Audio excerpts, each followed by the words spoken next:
नमस्कार। आप देख रहे हैं MP25 लाइव न्यूज। फटाफट खबरों में नजर डाल लेते हैं आज की बड़ी और जरूरी खबरों पर। मध्य प्रदेश में अब किसी भी महिला या पुरुष के गुम होने पर सिर्फ गुम इंसान दर्ज करना पर्याप्त नहीं होगा। सुप्रीम कोर्ट के निर्देश के बाद अब हर गुमशुदगी के मामले में भारतीय न्याय संहिता की धारा 140(3) के तहत FIR दर्ज करना अनिवार्य होगा। इससे प्रदेश में हर साल दर्ज होने वाले करीब 60,000 गुमशुदगी के मामले सीधे FIR में बदल जाएंगे। PHQ ने नई कार्य योजना लागू कर दी है और 4 सप्ताह के भीतर सुप्रीम कोर्ट को अनुपालन रिपोर्ट भेजी जाएगी। मध्य प्रदेश की दतिया विधानसभा सीट का उपचुनाव त्रिकोणीय मुकाबले में बदलता दिख रहा है। भाजपा के आशुतोष तिवारी, कांग्रेस के घनश्याम सिंह और आजाद समाज पार्टी के दामोदर यादव मैदान में हैं। नरोत्तम मिश्रा का टिकट कटने के बाद भाजपा कार्यकर्ताओं ने विरोध किया। चक्का जाम और पथराव में SP समेत 8 पुलिसकर्मी घायल हुए। प्रशासन ने जिले में BNS की धारा 163 लागू कर दी है और 27 भाजपा नेताओं व कार्यकर्ताओं पर FIR दर्ज की गई है।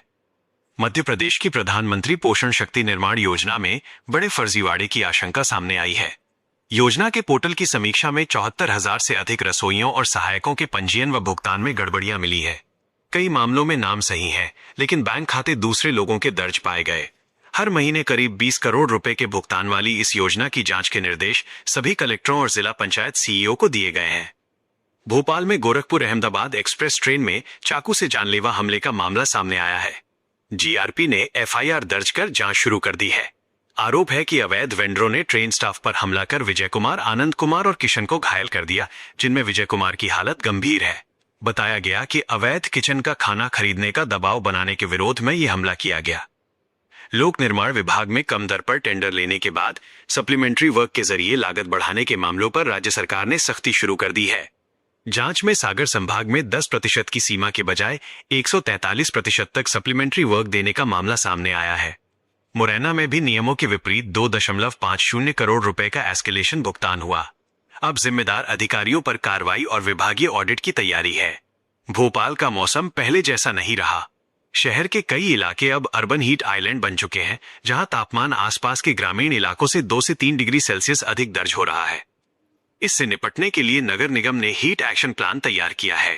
केंद्र की मंजूरी मिलते ही 5 करोड़ रुपए का अनुदान मिलेगा और अगले 15 महीनों में योजना लागू की जाएगी। मानसून की शुरुआत के साथ ही डेंगू ने चिंता बढ़ा दी है।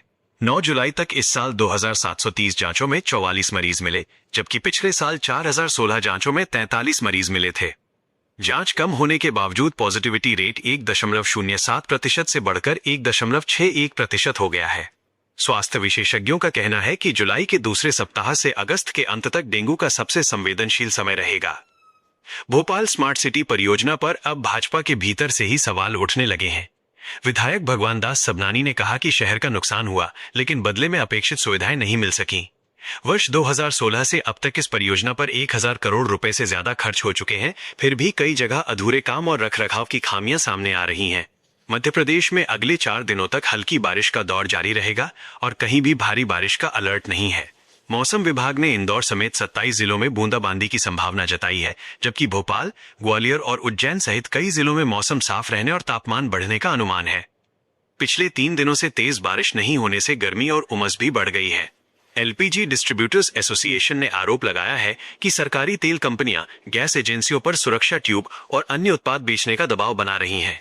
इस मुद्दे पर भोपाल में देश भर के 600 से अधिक डिस्ट्रीब्यूटर्स राष्ट्रीय अधिवेशन में रणनीति बनाएंगे। एसोसिएशन का कहना है कि किसी भी ग्राहक को नया गैस कनेक्शन लेते समय सुरक्षा ट्यूब, चूल्हा, लाइटर या अन्य सामान खरीदने के लिए मजबूर नहीं किया जा सकता।